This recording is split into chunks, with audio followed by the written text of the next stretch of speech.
Antonio Villas Boas was a Brazilian farmer who claimed to have been abducted by extraterrestrials in 1957.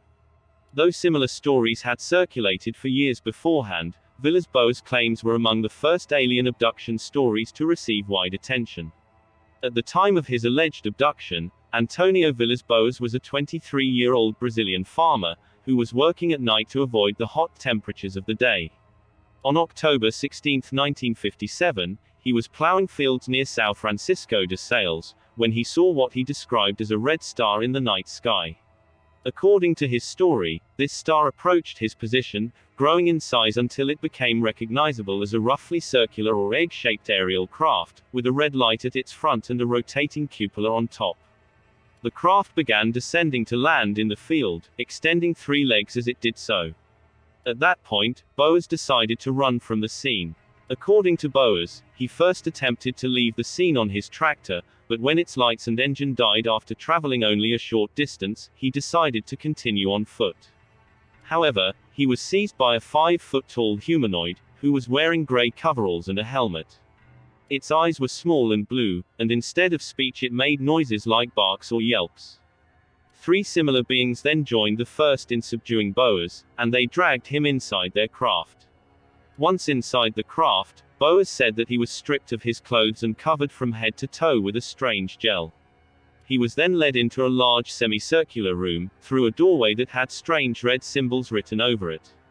Boas claimed that he was able to memorize these symbols and later reproduce them for investigators. In this room the beings took samples of Boas' blood from his chin. After this he was then taken to a third room and left alone for around half an hour. During this time, some kind of gas was pumped into the room, which made Boas become violently ill. Shortly after this, Boas claimed that he was joined in the room by another humanoid. This one, however, was female, very attractive, and naked. She was the same height as the other beings he had encountered, with a small, pointed chin and large blue cat-like eyes. The hair on her head was long and white, somewhat like platinum blonde, but her underarm and pubic hair were bright red.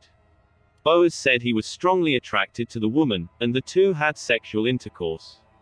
During this act, Boas noted that the female did not kiss him but instead nipped him on the chin. When it was all over, the female smiled at Boas, rubbing her belly and gestured upwards. Boas took this to mean that she was going to raise their child in space. The female seemed relieved that their task was over, and Boas himself said that he felt angered by the situation, because he felt as though he had been little more than a good stallion for the humanoids.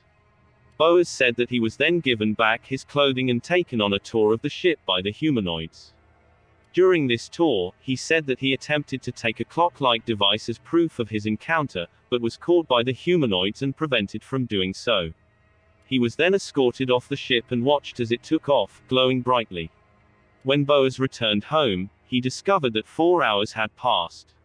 Following this alleged event, Boas claimed to have suffered from nausea and weakness, as well as headaches and lesions on the skin which appeared without any kind of light bruising. Eventually, he contacted journalist Jose Martins, who had placed an ad in a newspaper looking for people who had had experiences with UFOs. Upon hearing Boas' story, Martins contacted Dr. Olavo Fontes of the National School of Medicine of Brazil.